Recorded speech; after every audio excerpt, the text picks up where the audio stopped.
Oi, pessoal, bem-vindos a mais uma aula do nosso curso de Economia Matemática 1. Essa é a aula 5, referente ao dia 5 de abril de 2022. Essa aula vai ser parte única e vai ser mais curta, tá? Deixa eu explicar o porquê. Então, a gente já encerrou a lista 1, né? A lista 1 para ser entregue antes dessa aula daqui, oficialmente dia 5. E quando vocês acessarem até o dia 5 de abril, já vai ter uma lista 2 para vocês fazerem lá no Google Drive, tá? Então, notícia boa, mais uma lista para vocês se divertirem. Para alguns bons, para outros ruins, mas vai estar lá a lista, tá? Valendo ponto, como sempre, nesse mesmo formato. Você já deve ter tido também a monitoria com a Graciele. Se vocês por algum motivo verem necessidade de ter mais aulas de monitoria, ou então até que quiserem ter algumas dúvidas comigo, fiquem à vontade, tá? Também meus e-mails estão sempre abertos para vocês. E é isso. Com relação a essa monitoria também, e aí, para deixar bem claro, essa aula de monitoria é uma aula da nossa disciplina, do nosso semestre, né? Então, uma parte da aula da nossa disciplina é essa monitoria. Então, como se essa aula aqui do dia 5, que eu sempre falo que tento repartir em duas partes, né? Uma dessas partes foi a monitoria, tá? Então, para não colocar mais carga horária para vocês, o que é que eu vou fazer hoje? Eu vou gravar só uma parte da aula, né? Então seria só a parte um de 2 e a segunda parte seria a monitoria. Só que para não ficar muito confuso, e até agora eu estou deixando vocês confusos, né? Eu vou chamar de parte única, tá? Então prometo que vai ser uma aula mais curta do que se fosse uma parte única de duas aulas, que nem da semana passada. Mas acho que deu para entender, né? Resumindo, né? Essa aula daqui seria em duas partes. A primeira parte é o que eu estou gravando aqui, a segunda parte foi a monitoria. Então, para não chamar de parte um de 2 e ficar sem a parte 2 de 2, que é a monitoria, eu só vou chamar de parte única, tá? E, de novo, se precisarem de mais aulas de monitoria, se quiserem aula só conversando comigo, é só mandar e-mail que a gente combina um horário, tá? Então, manda e-mail dizendo também a sua dúvida, que eu vou estar sempre respondendo, tá? A gente terminou as integrais na aula passada. Eu dei uma breve introdução do que seria a otimização, fiz alguns exemplos, falei da importância da otimização dentro da economia e dentro da nossa vida como um todo, na verdade.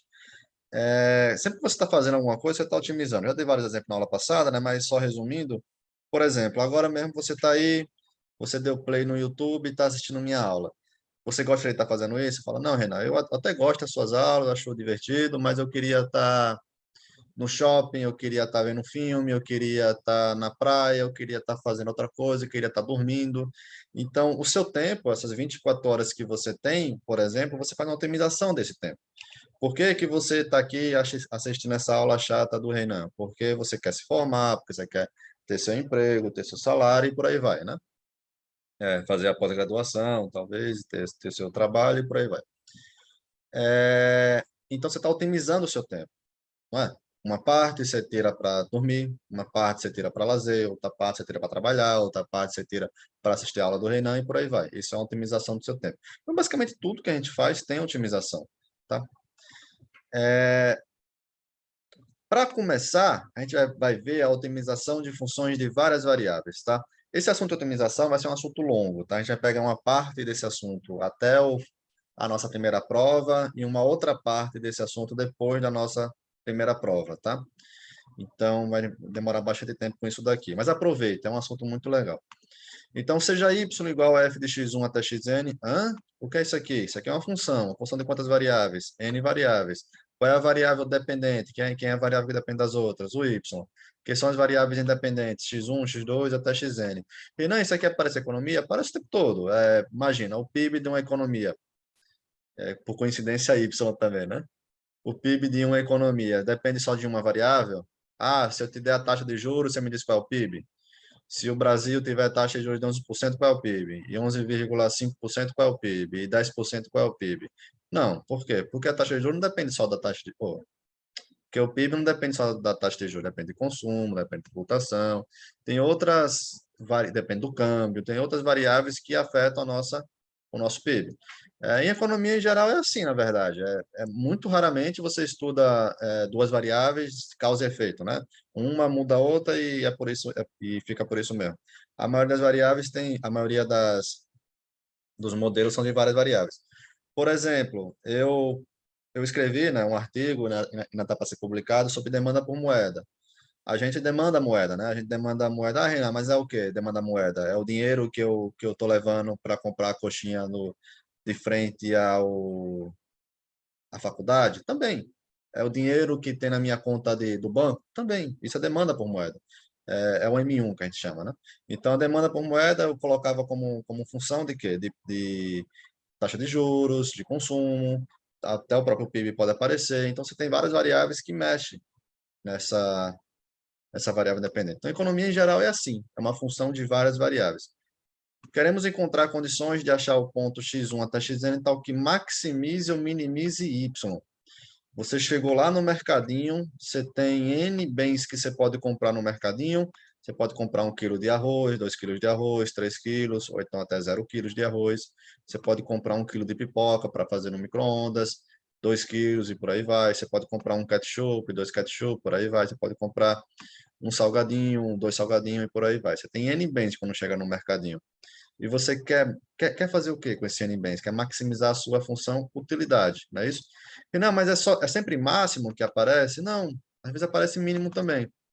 Você abrir uma empresa de fabricação de cadeiras e você pega o seu insumo, pega o pessoal, consegue fazer a fabricação das cadeiras, e aí você não está tendo lucro e você olha para sua empresa e pensa, onde é que eu posso diminuir o custo? Ou seja, como é que eu posso fazer para minimizar o custo? Então, pode ser máximo, pode ser mínimo. E esse é um problema que sempre aparece para a gente. Vamos fazer um exemplo? Eu quero a função y igual a f de x. Tem quantas variáveis aqui? Ah, Renan, tem duas variáveis. Beleza, mas a função é uma função de uma variável. Essa aqui é a variável independente. E quem é a variável dependente? O y. Cada valor que eu der de x, vocês vão me dizer quem é o valor de y. Então, o valor de x que minimiza y é x igual a zero. E, portanto, y igual a zero. A função f de x igual a x ao quadrado tem esse formato aqui, tudo bem? Aqui é o eixo y, aqui é o eixo x, aqui quando x é igual a 1, y é igual a 1, que é 1 ao quadrado, né? Quando x é igual a 2, 2 ao quadrado é 4, quando x é igual a 3 é 9, por aí vai. Quando x é menos 1, quanto é menos 1 ao quadrado? Menos com menos mais, 1 vezes 1, 1. Menos 2 ao quadrado, menos com menos mais, 2 vezes 2, 4. E por aí vai. Então, a função f de x é assim. Aí, pelo gráfico da função, você fala, Renan, claramente, o mínimo aqui eu sei que é aqui. É no zero. E é verdade. Esse é o mínimo dessa função. F de zero é igual a zero ao quadrado, que é igual a zero. F de 1 é igual a 1 ao quadrado, que é igual a 1. F de menos 1 é menos 1 ao quadrado, que é 1. F de 2 é 4, e por aí vai. Então, essa função aqui, quando está crescendo os valores de x, né, tanto negativamente como se fosse positivamente, vai ficar valores maiores. O mínimo que vai encontrar essa função aqui é no zero. E pelo gráfico, isso é claramente visto. Renan, tem algum jeito para provar que isso aí é o mínimo? Tem. Tá? Daqui a pouco a gente fala sobre isso. Mas, por enquanto, se conforme com o gráfico. Isso daqui é o mínimo da função. Eu estou dando duas disciplinas, uma do mestrado e outra da graduação, às vezes eu confundo aonde foi que eu falei cada coisa, sabe? Porque as duas são disciplinas de matemática. Mas eu gosto de pensar de mínimos e máximos da seguinte forma. Vamos pegar o exemplo do máximo. Você tem um monte de montanhas no mundo, né? Você tem o Everest, que é a maior montanha, mas tem várias outras montanhas no mundo, né? Pega uma montanha que não seja o Everest. Pega uma montanha no Brasil. Eu não vou saber de nome alguma montanha, mas pega uma montanha no Brasil. Lá na Chapada, por exemplo. Você vai ter um monte de montanha lá, né? Aí você foi lá, pegou a trilha, tomou coragem, que na idade de vocês têm ainda, na minha idade já não tem tanta, de subir lá a montanha, você vai lá subindo, tal, tal, tal, chegou no topo da montanha. Aquilo é o quê? Aquilo é o máximo.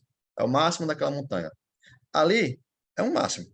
O Everest é um outro máximo. A montanha que está do lado, que você está vendo à distância lá, também tem um máximo. Então, todos esses são máximos. E em mínimos também. Você tem, imagina um poço, né? Você tem um poço lá, e aí você coloca o balde lá para pegar água, e o balde vai descer até o fundo do poço. O fundo do poço é o mínimo, não é isso? Mas você tem só aquele poço no mundo? Não, você tem vários outros poços no mundo. Então, cada um daquele poço ali, quando você topar no limite daquele poço, no ponto lá de limite, né, vai ser o quê? O mínimo. Então, tem vários mínimos. Então, máximo topo de montanha, o mínimo fundo do poço. De forma geral, vamos ver máximos e mínimos de função de várias variáveis. Então, máximo e mínimo de função de várias variáveis, vamos estudar o caso de função de duas variáveis, isto é, y igual a f de x1, x2. Por que que eu escolhi duas variáveis? Para a gente ter uma função de várias variáveis. Mas tudo que está aqui vai valer para uma variável. Você pode facilmente estender para 3, 4, 5, 10, 20, 40 variáveis, tudo bem? Mas para não dificultar muito, vamos pensar em duas variáveis. Então, pega y igual a f de x1, x2, que é uma função de duas variáveis. Dizemos que AB é um ponto de máximo relativo da função se a f de x e y for menor ou igual que a f de AB para todo x e y próximo de AB. Pensa na montanha que você subiu no Brasil. Eu falei para vocês o quê? Você chegou no topo daquela montanha lá, você está no ponto de máximo, não é? É o máximo daquela montanha. Então, qualquer ponto ali próximo dessa região que você pegar, ele vai ser um ponto menor ou igual que aquele ponto de máximo que você chegou, não é isso? Por isso que é chamado topo, né? Da montanha. Mas significa que essa montanha que você escolheu é o máximo de todas as montanhas do mundo? Não, porque, por exemplo, tem o Everest, que é a maior montanha que tem no mundo. Então, consequentemente, você está no ponto de máximo, máximo local, tá? Então, o número f de AB é chamado de máximo relativo. Então, essa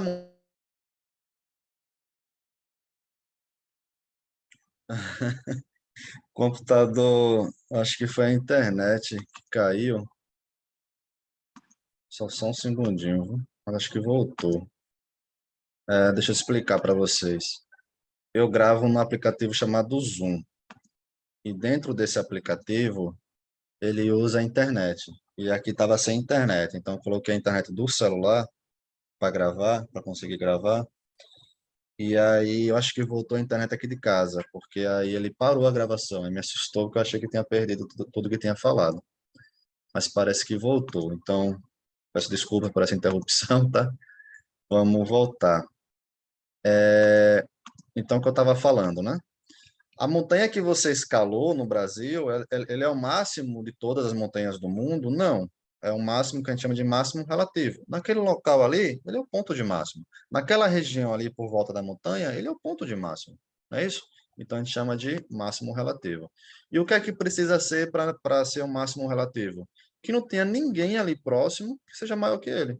Só basta isso. Você pega uma região ali próximo da montanha, não pode ter nenhum ponto, nenhum lugar ali próximo daquele topo que você chegou que seja maior do que ele. Pode ser igual, não tem problema ser igual, mas não pode ser maior. Então a gente chama de máximo.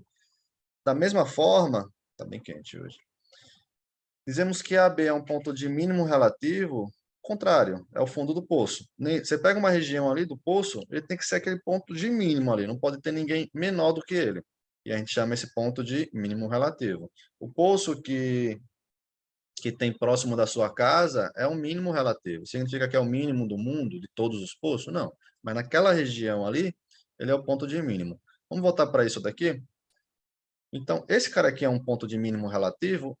Por quê? Nessa região aqui, ó, próximo do zero, não tem ninguém menor do que ele. Todo mundo é maior ou igual a ele, não é? Então, ele é um ponto de mínimo relativo.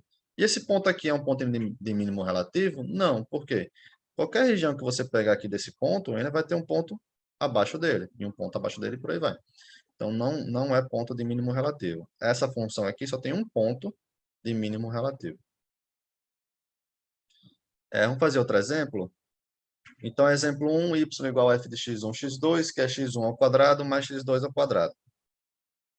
Essa função, bom, primeiro, né, tem uma função de duas variáveis, então, eu atribuindo valores para x1 e para x2, eu encontro y, né? Então, colocando no gráfico, vai ser uma função tridimensional. Duas dimensões que você escolhe e a terceira determinada a partir da função. O gráfico dessa função tem esse formato aqui.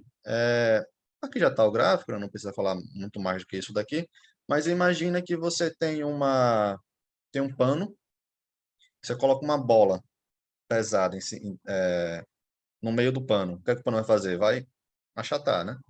É exatamente isso daqui, tá? Ele vai crescer para cá, vai crescer para cá, vai crescer para cá, vai crescer para cá. Pensa que você está pegando um pano gigante, da mesma forma está botando uma bola pesada no meio, ele vai colocar lá, né? Vai ter sempre crescendo para os outros lados, não é isso? Então, essa função tem um ponto de mínimo. Zero, que é igual a f de 0, 0, é um ponto de mínimo relativo de f. O ponto 0, 0 é um ponto de mínimo relativo de f, eu repeti duas vezes, foi isso mesmo? Assim, é porque assim, tem uma diferença. Zero, que é o valor zero, é um mínimo relativo de f. Então, o zero, que é um valor, é o mínimo relativo. O 0, 0, que é um ponto, veja a diferença. Aqui é o zero, o valor. 1, 2, 3, o número, né? Zero. E aqui é 0, 0, o ponto. 0, 0, o ponto, é um ponto de mínimo relativo de f. Então, para você pegar aqui o 0, 0, que é o cara que está mais embaixo aqui, essa função vai ser igual a zero. E esse vai ser um ponto de mínimo relativo da função. O valor 0, 0 é um valor de mínimo relativo da função. Agora sim, aqui eu escrevi duas vezes, eu acho. Não consigo apagar. Deixa eu botar esse exemplo 2 lá para baixo. Tá, vamos fazer outro exemplo? Então,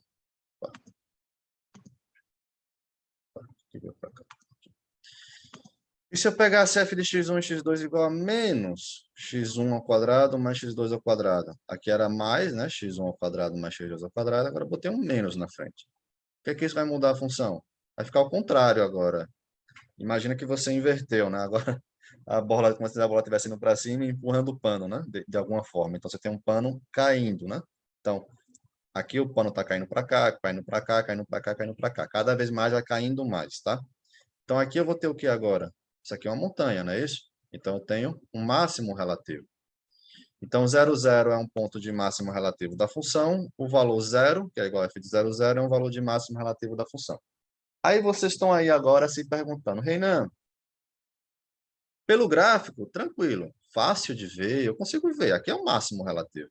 E esse ponto aqui é um ponto de mínimo relativo. Mas não tem alguma forma matemática para eu saber esses pontos sem ter que olhar o gráfico? Daqui a pouco a gente vê isso. Então, dizemos que A e B é um ponto de máximo absoluto se a f de x e y é menor ou igual que f de A e B para todo x e y. O número f de A e B é chamado de máximo absoluto. Então, aqui é de fato o Everest. O Everest é a maior montanha que tem no mundo. Então, aquele pico lá do Everest, ponto de máximo do mundo, não é isso? Tem alguma outra montanha que tem um ponto maior do que aquele pico ali? Não, não é? Então, porque aquele valor é o máximo que você pode encontrar, o máximo global, tá? O máximo global. Esse realmente é o nome, tá? Por coincidência, é global de globo, né? De vez em quando o meu... Ah, pronto. É que a ventoinha, ela dispara do computador, às vezes eu acho que atrapalha vocês. Tá, então, aquele ponto do Everest é o máximo global, né? E realmente, em matemática, a gente chama quando é o ponto de máximo, máximo global, tá? Por coincidência. Tem alguma outra montanha que você vai achar um ponto maior que o Everest? Não. Então, porque aquele ponto lá é o ponto de máximo. E a montanha no Brasil, que você escalou? Aquele não é o máximo global. Por quê? Porque tem outras montanhas em outros países, até no Brasil mesmo, que tem máximos maiores do que ele. Então, não é o máximo global. Entenderam a referência? A diferença, né? Cada montanha que você pegar vai ter um máximo local. Pelo menos um máximo local. Mas só tem um máximo global, que é lá do pico do Everest. É o maior ponto entre todos os pontos, tá? Então, para ser um máximo global, tem que ser isso, tem que ser o ponto que se assume o maior valor. Podem ter outros pontos que igualem a esse ponto, que chega até naquele limite lá do máximo. Só não pode ultrapassar, tudo bem? Da mesma forma, dizemos que A e B é um ponto de mínimo absoluto de f, se a f de x e y só vai até aquele valor. Não consegue ir para um valor abaixo da f de A e B, tá? Então, a f de A e B é chamado de mínimo absoluto e A e B é um ponto de mínimo absoluto. Então, os exemplos 1 e 2, o valor é 0, que é igual a f de 0, 0, é o mínimo absoluto e o máximo absoluto. Vamos ver isso? Então, exemplo 1, esse exemplo aqui, né? Para cá ele cresce, para cá ele cresce, para cá ele cresce, para cá ele cresce. Aqui eu tenho um ponto de mínimo. Tem algum outro valor aqui que assume um valor menor do que esse daqui, do zero? Não. Então, isso aqui também é um mínimo absoluto. É um mínimo relativo e um mínimo absoluto, tá? Ao mesmo tempo. Aqui também, só tem esse ponto aqui de máximo, que é o zero, que é igual a f de 0 e 0. Tem algum outro ponto dessa função aqui que assume um valor maior do que esse daqui? Ou seja, a função desce aqui e depois sobe? Não, ela vai descer aqui para sempre, aqui para sempre, aqui para sempre, aqui para sempre. Então, esse aqui é o ponto de máximo global. Pensa na montanha, eu sempre gosto de pensar na montanha. A montanha, a montanha que você frequenta no Brasil tem um máximo local ali, né? Tem um máximo relativo. Mas é o máximo global? Não, tem outras montanhas no próprio Brasil, no resto do mundo, você tem outros máximos. Renan, pode ter só um máximo global? Não, pode ter zero máximo globais. Pode ter infinitos máximos global. Vamos ver uma função que é assim? A função f de x igual a seno de x, primeiro, né, a função de uma variável só, né? A partir de qualquer valor de x, eu encontro o valor y que é igual a f de x. Se você colocar um gráfico, ele tem esse formato aqui, ó, a função y igual a f de x. Esse ponto aqui, esse valor aqui, é exatamente igual que esse daqui, que vai ser exatamente igual quando vir para cá. Exatamente igual quando vir para cá, e por aí vai. Todos esses pontos aqui são o quê? Peraí, né? Isso aqui não parece montanhas. Então, isso aqui é um máximo relativo, isso aqui é um máximo relativo, concorda. Mas espera aí, tem algum ponto acima desse daqui? Não, a função sempre vai ser assim, ó. Sempre, tá? Confia em mim. Para cá e para cá também. Se não tem nenhum ponto que assuma um valor maior do que esse daqui, é porque esse aqui também é um máximo global. Mas espera aí, Renan. Isso aqui é o máximo global? É. Isso aqui também é? É. Assume o mesmo valor que está aqui e não tem ninguém aqui, depois daqui, antes daqui, que consiga assumir um valor maior. Então, isso aqui também é um máximo global. Se você continuasse o gráfico aqui teria já um outro máximo global. E por aí vai, e outro, e outro, e outro. Então, essa função f de x igual a seno de x tem infinitos máximo global. Além disso, também tem infinitos mínimos global. Cada ponto desse daqui é um mínimo global.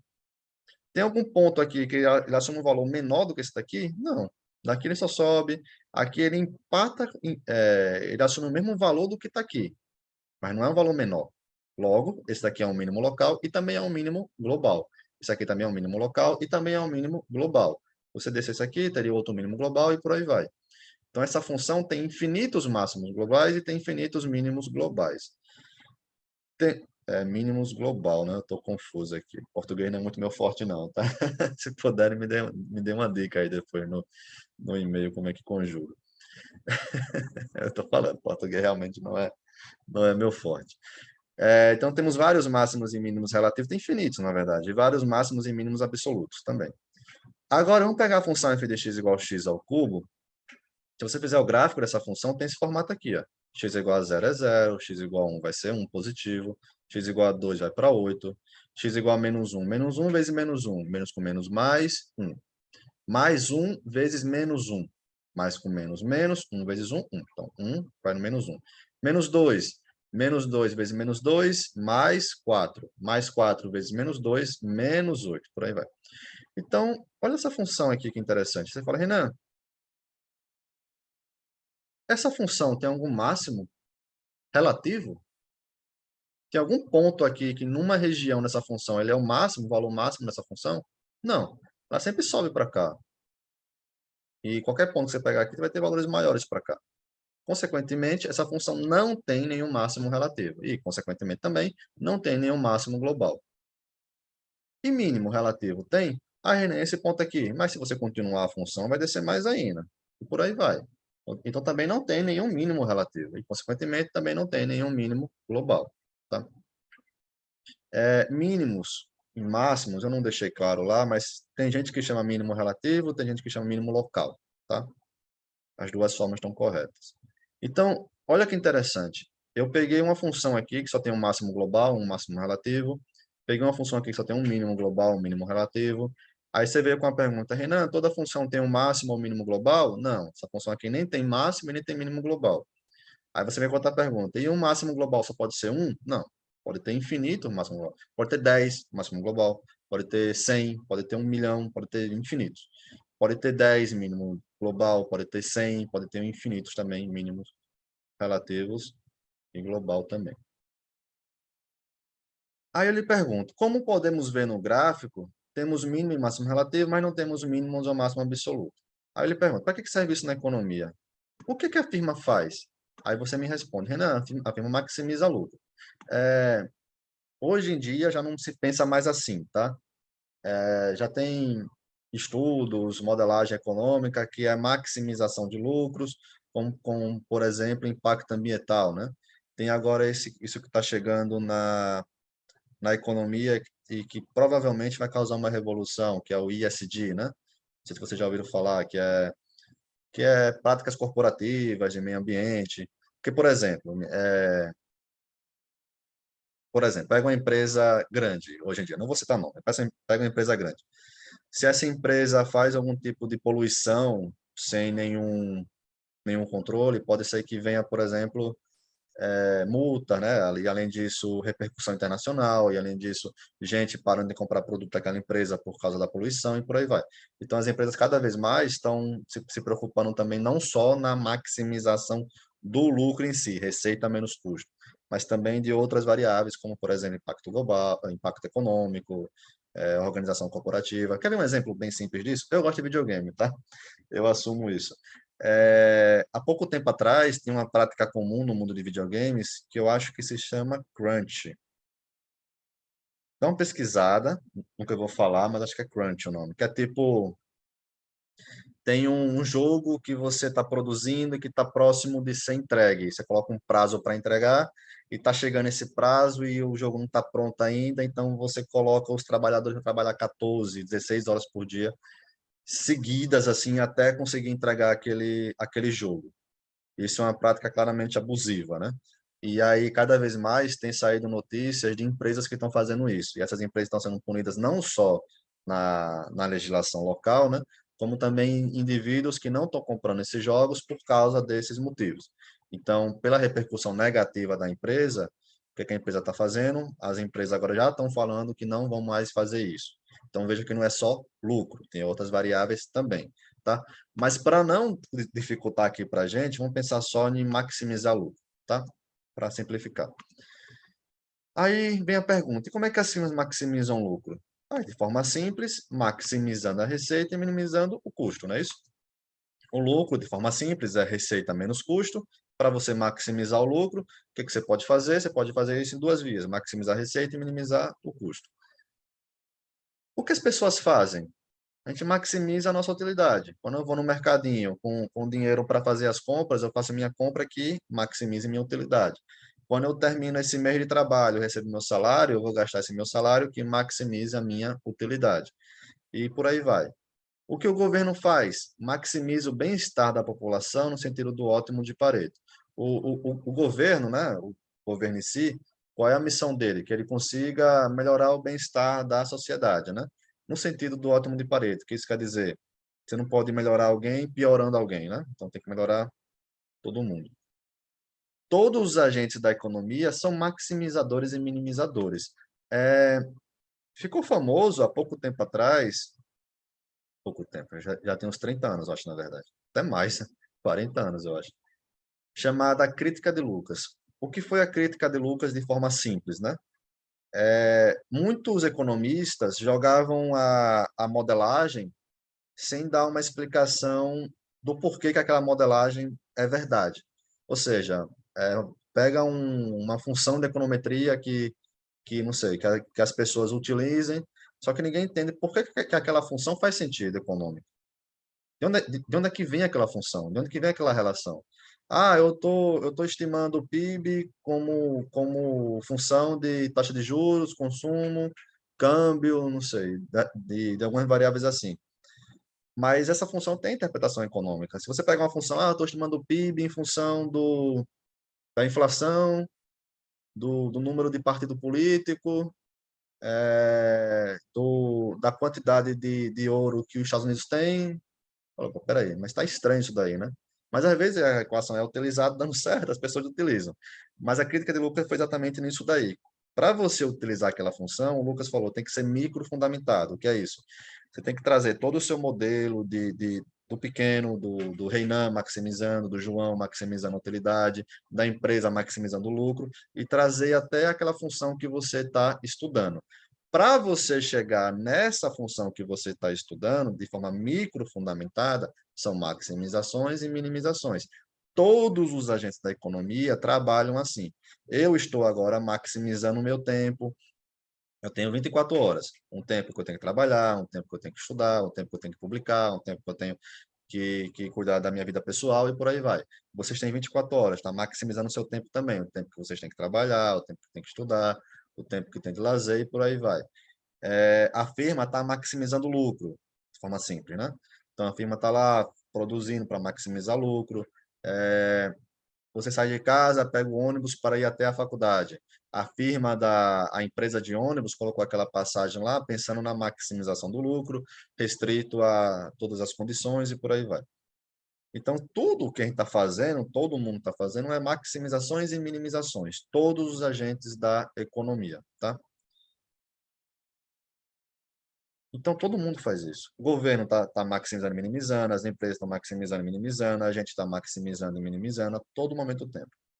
Então, fica a pergunta, sem olhar o gráfico, como sabemos onde estão os pontos de máximo e mínimo relativo e absoluto?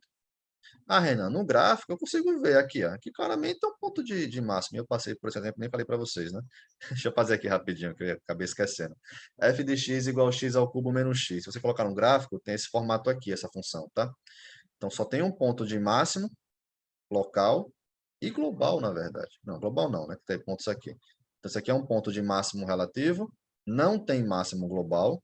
Esses valores aqui são maiores do que o que está aqui. E esse aqui é um ponto de mínimo local, mínimo relativo, mas também não tem mínimo global. Então, esse aqui é um exemplo que tem máximo e mínimo relativo, mas não tem máximo e mínimo global, né? Aí, voltando, né? Aí vocês falam, Renan, no gráfico aqui eu consigo ver, claramente isso aqui é o mínimo local, isso aqui é o máximo local, isso aqui não tem máximo e mínimo local, aqui eu tenho um mínimo local, aqui eu tenho um máximo local, mas isso aqui é uma função de uma variável só, né? Ah, Renan, mas para duas variáveis também dá para ver. Coloca o gráfico lá, joga no MATLAB, faz o gráfico, o Wolfram, né? E você vai ver o gráfico e claramente dá para ver que é o máximo global aqui, o máximo local, aqui é o mínimo local e por aí vai. E se fosse a função de 6 variáveis? Não dá para fazer gráfico. E aí? Como é que a gente sabe que é uma função de máximo, que aquele ponto é máximo ou mínimo local, que aquela é o ponto de maximização, minimização? Então, para isso, a gente vai começar falando agora da otimização sem restrições, tá? Otimizar com restrição e sem restrições, quais são as diferenças? Qual é a diferença? Imagina que você está otimizando quantas Ferraris você quer ter em casa sem nenhuma restrição. Então, dinheiro não é problema. Então, você compra um monte de Ferrari e coloca dentro da sua casa, até enjoar. Até não tem mais espaço para colocar. Como não tem restrição, até o espaço não é problema para você. Você pode ter 1 milhão de Ferrari se quiser. Mas por que você não tem 1 milhão de Ferraris? Por que você não tem 10 Ferraris? Por que você não tem uma Ferrari? Isso vale para o professor também, tá? O professor queria ser rico, mas não é não. Por que eu gostaria de ter uma Ferrari, mas não tenho? Porque a gente tem as nossas restrições. Uma das restrições que a gente tem, por exemplo, é a restrição orçamentária. Salário do professor, que nem diz o professor Raimundo lá, né? É bem pequenininho, então não dá para comprar uma Ferrari, né? Nem financiado. Aí, uma loucura, imagina alguém comprar uma Ferrari financiada. Mas isso é o quê? Otimização com restrições. Então, quando eu estou otimizando o carro que eu vou ter na minha garagem, eu tenho a minha restrição orçamentária, por exemplo. Eu não posso comprar uma Ferrari. Quando vocês estão otimizando quantas vezes vocês vão no cinema assistir um filme, vocês têm, e eu também, né? Vocês têm a sua restrição orçamentária. Você não pode ir 100 vezes no cinema, que é caro. Então, a gente sempre tem a nossa restrição. O seu tempo. Você está otimizando o seu tempo e você queria ter muitas horas de lazer, mas você não pode ter por quê? Porque um dia só tem 24 horas no máximo. Então, algumas horas vão ser de lazer. Você tem uma restrição de tempo aí. Então, a grande maioria das otimizações vão ser com restrições, tá? Mas antes de entender com restrição, vamos entender primeiro as sem restrições. Então, aqui é maximizar uma função sem nenhuma restrição. Então, suponha que y igual a f de x1, x2, que é uma função de duas variáveis, e que no ponto A e B, as derivadas parciais aplicadas nesse ponto são iguais a zero. Então, a gente pegou uma função y igual a f de x1, x2, eu passei uma função para vocês, vocês fizeram as derivadas parciais com relação a cada uma das duas variáveis e achou que é igual a zero. Esse tipo de ponto, que todas as derivadas parciais são iguais a zero, é um ponto especial. Por quê? Os pontos A e B, que todas as derivadas parciais são iguais a zero, são pontos especiais chamados de pontos críticos, tá? Então, se fosse uma função de 10 variáveis, a gente pegasse um ponto de 10 coordenadas, né? Um ponto em 10 variáveis é um ponto com 10 coordenadas, não é isso? E cada derivada parcial, cada uma das 10 derivadas parciais aplicada àquele ponto, a derivada é igual a zero. Então, a gente chama isso aí de ponto crítico. Para um caso de uma função de duas variáveis, é o quê? É um ponto A e B, em que cada uma das duas derivadas parciais, derivada da f com relação a x1 e derivada da f com relação a x2, são iguais a zero, tá? Então, A e B, o ponto AB, é chamado de ponto crítico. Tá? Qualquer ponto que todas as derivadas parciais são iguais a zero, a gente chama de ponto crítico. Ser um ponto crítico é uma condição necessária para ser um ponto de máximo ou mínimo relativo, mas não é uma condição suficiente. Para explicar isso daqui, eu gosto de fazer uma analogia. Pega todo mundo, e todo ano eu faço a mesma analogia, tá? Por isso que eu estou lembrando. Pega todo mundo que quer ser vereador em Salvador. Então, na hora que abre as inscrições da eleição lá, né, uma galera vai lá, se inscreve para tentar ser vereador, né? Então, uma condição necessária para ser vereador em Salvador é quando tiver a abertura lá de você concorrer a ser vereador, você vai lá e se inscreve. Isso é necessário, tá? Ninguém que é vereador em Salvador conseguiu chegar lá, né? Conseguiu ser vereador em Salvador sem fazer essa inscrição, não é isso?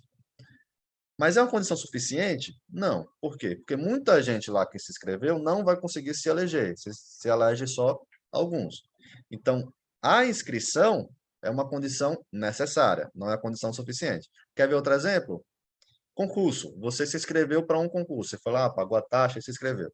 Você pagando a taxa do concurso, você vai estar concursado já? Vai ter o seu emprego concursado? Não. Mas é uma condição necessária. Para você poder fazer o concurso e finalmente ser concursado, você tem que se inscrever.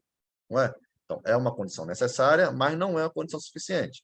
Você ainda tem que passar na prova e tudo aí, e por aí vai. Então, ser um ponto crítico, todas as derivadas parciais têm que ser iguais a zero, e ser um ponto crítico é um candidato. Vou botar assim. Então, para ser um ponto crítico, todas as derivadas parciais têm que ser iguais a zero. A gente viu isso.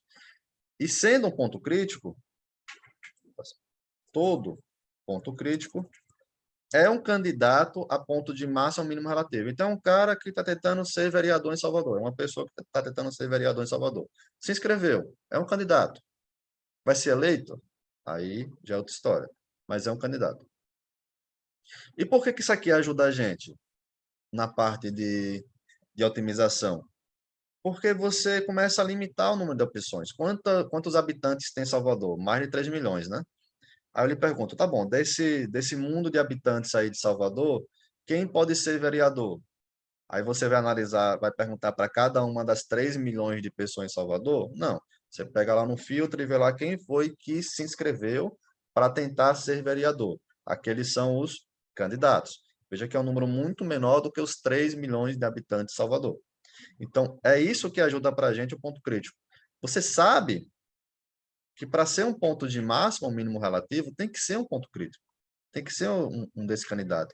Tem que ser um ponto cujas derivadas parciais são iguais a zero. Para a função de n variáveis, de forma geral, como eu disse, né? Tudo que eu estou falando aqui, você pode fazer para uma, duas, 10, 20, 1 milhão de variáveis, tá? Então, no caso geral de n variável, dizemos que A1 até AN é um ponto crítico da função f de x1 até xn, se cada uma das derivadas parciais são iguais a zero. Observação, mesmo que A e B seja um ponto crítico de f, não significa que é o máximo relativo ou mínimo relativo, tá? Então, é que nem a eleição de Salvador. Aquele cidadão lá é um candidato a vereador. Se ele vai ser eleito ou não, aí só nas eleições a gente vai saber. Mas ele é um candidato, não é isso? Então, todo ponto crítico é um candidato. Se ele vai ser de fato um ponto de máximo ou mínimo relativo, aí precisa de mais estudo.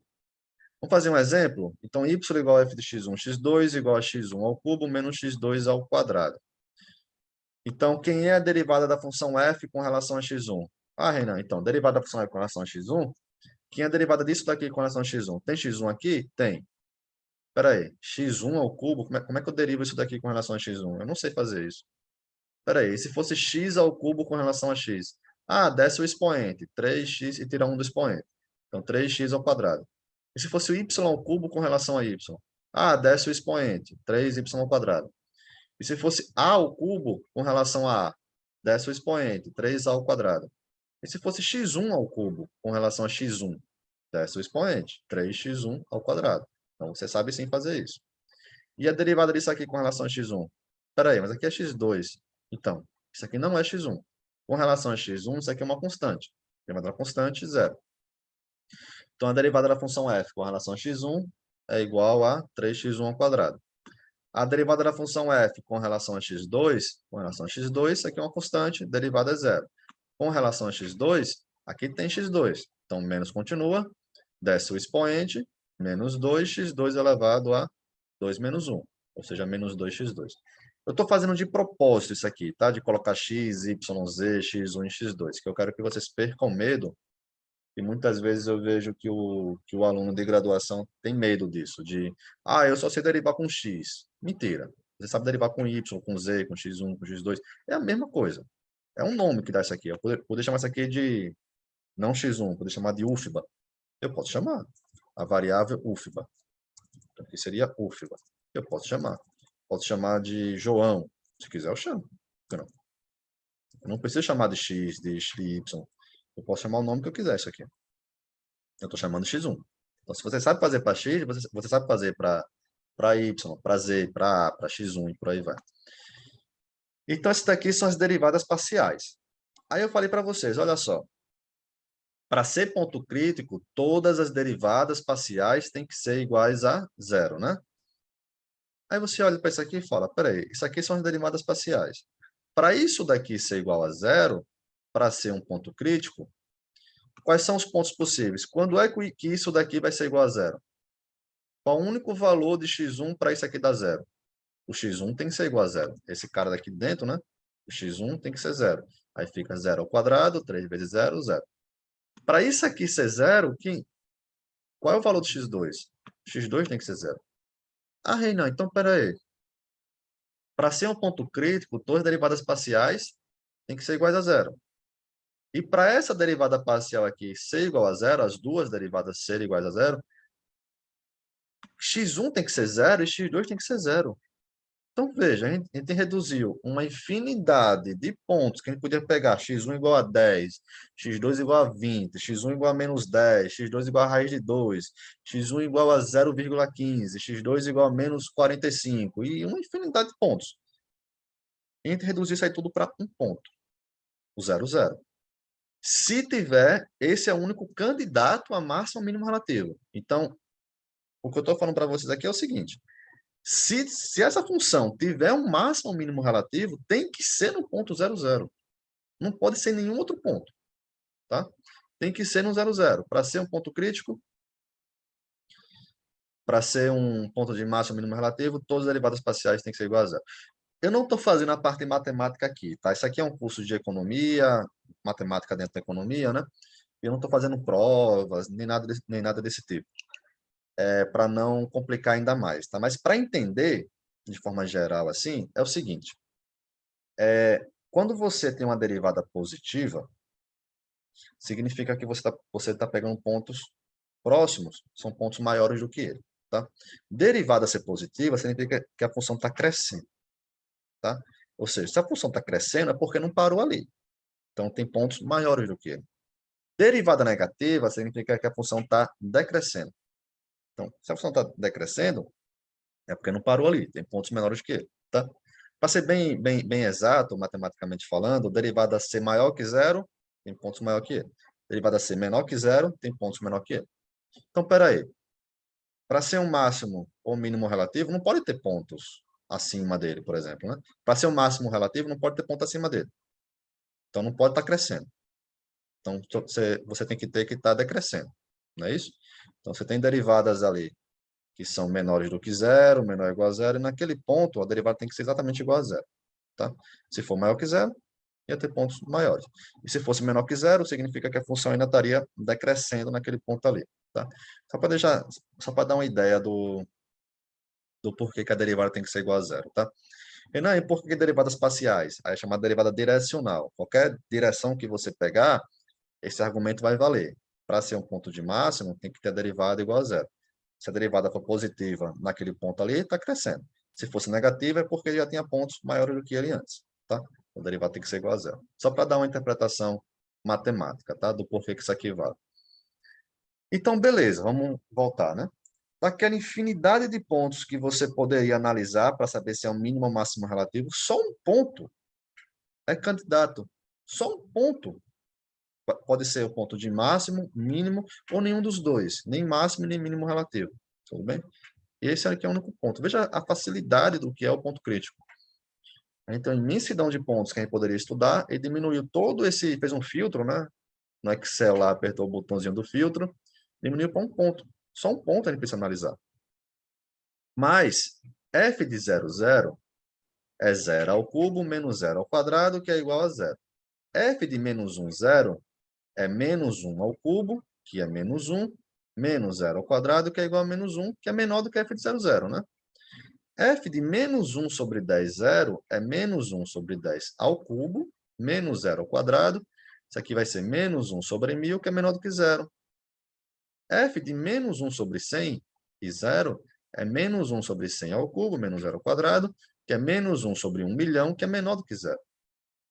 Deu para entender a lógica? Eu estou pegando pontos cada vez mais próximos do 0,0 e estou achando valores menores do que ele. Então, estou chegando próximo do 0,0 com pontos menores do que ele.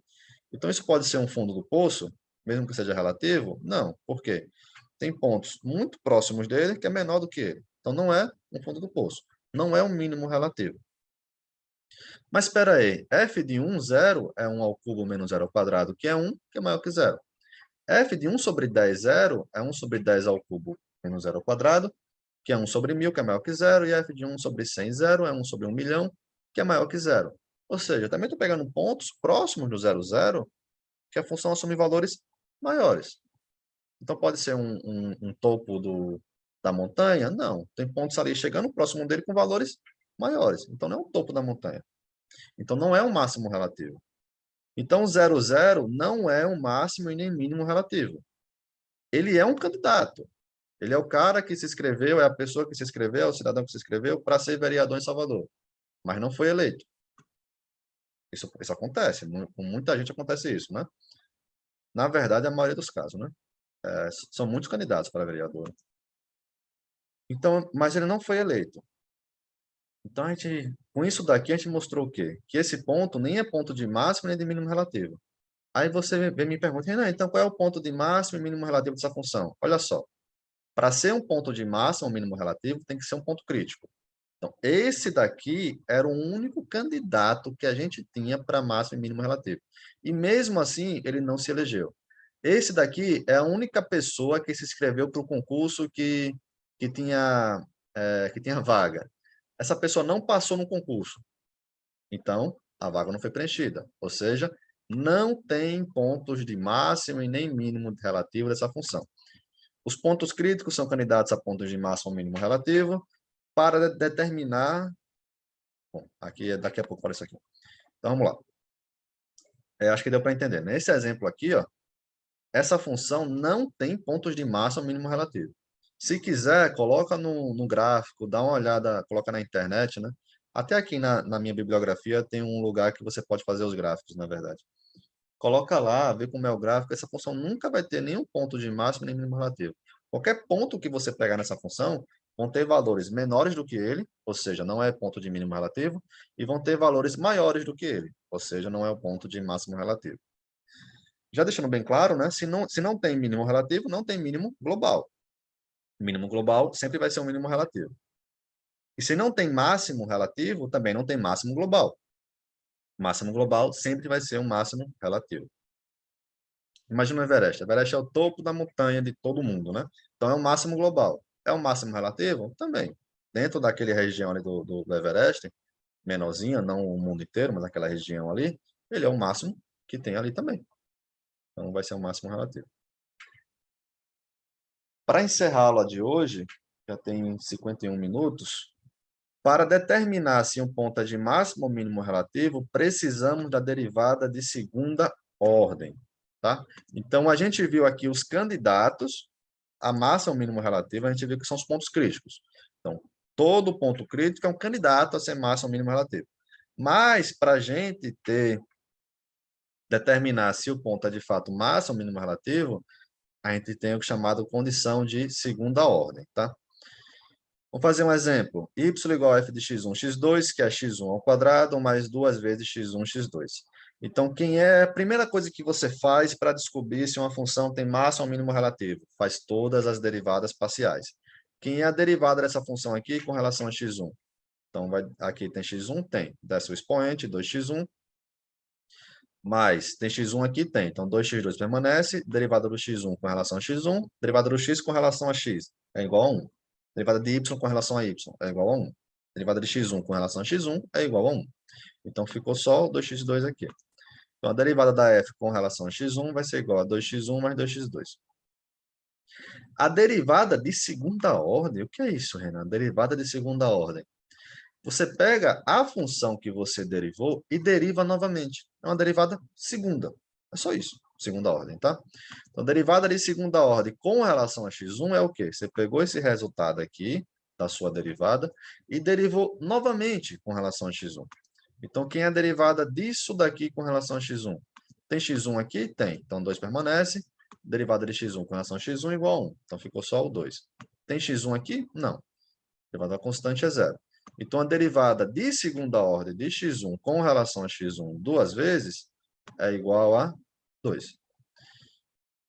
E quem é a derivada da função f com relação a x2? Tem x2 aqui? Ainda não tem um 2 aqui em cima, que é ao quadrado, tá? Aqui é a variável x1. A variável x1 ao quadrado. Não confunda isso daqui. Então, beleza. Se aqui não tem x2, isso aqui é uma constante com relação a x2, derivada igual a zero. Aqui tem x2? Tem. Aqui, Renan, x2. Então, todo o resto permanece, o mais 2x1, e derivada de x2 com relação a x2 é igual a 1. Então, ficou só o 2x1. Derivada da função f com relação a x2 é igual a 2x1. E quem é a derivada de segunda ordem com relação a x2? Ah, Renan, então, se eu pegar esse cara aqui e derivar novamente com relação a x2, mas espera aí, não tem x2 aqui não, aqui é x1. Então, com relação a x2, isso aqui é uma constante. Derivada disso daqui é zero. Renan, essas aqui são as únicas derivadas segundas que eu posso fazer com relação a x1 e com relação a x2? Não. Também existe o que a gente chama de derivada cruzada, que é isso daqui. Como é que eu leio isso daqui? Primeiro eu derivo com relação a x1 e depois eu derivo com relação a x2. Vamos lá? Quem é a minha derivada com relação a x1? Ah, Renan, isso daqui. Eu calculei nesse instante isso daqui, deu isso daqui. Então, primeiro eu derivei com relação a x1 e aí depois eu estou derivando com relação a x2. Quem é a derivada disso daqui com relação a x2? Tem x2 aqui? Não. Então, derivada igual a zero. Tem x2 aqui? Tem. Derivada disso aqui com relação a x2, 1. E você tem um 2 na frente, né? 2 vezes 1, que deu 2. Isso daqui. Pessoal, só um segundinho. O meu filho tá chorando bastante ali. Deixa eu dar uma olhadinha por aqui. Desculpa, até porque tá chorando muito mesmo. Daqui a pouco eu volto. Pessoal, desculpa, viu? Porque eu acho que foi cólica. Meu filho não é muito ter cólica, não. Mas ele tava chorando bastante. E eu sou o pai de primeira viagem, né? E aí assusta. Eu fui lá dar uma olhadinha. Então, derivada de segunda ordem cruzada, né? Então, a gente começou, isso aqui a gente já fez, né? A derivada da f com relação a x1 e depois x2, e esse daqui é a derivada da função f com relação a x2 e depois com relação a x1. A derivada da função f com relação a x2 é isso daqui, desculpa, é isso daqui que a gente já fez, né? E depois, se eu derivar isso daqui com relação a x1, tem x1 aqui? Tem. Então, todo o resto permanece, o 2, 2 vezes 1, igual a 2. Aí você fala, Renan, mas espera aí, coincidência, né? Eu comecei a derivar a função f com relação a x1, depois com relação a x2, e deu igual a 2. Aí, isso aqui a gente chama de derivada cruzada, né? A outra derivada cruzada, eu comecei com relação a x2, depois com relação a x1, e deu 2 também. Então, não é tanto coincidência, não. Tem o que a gente chama de teorema de Clairaut-Schwarz. Mas eu conhecia como Cauchy-Schwarz, tá? Mas Cauchy-Schwarz é outra coisa, desigualdade. Que fala o seguinte.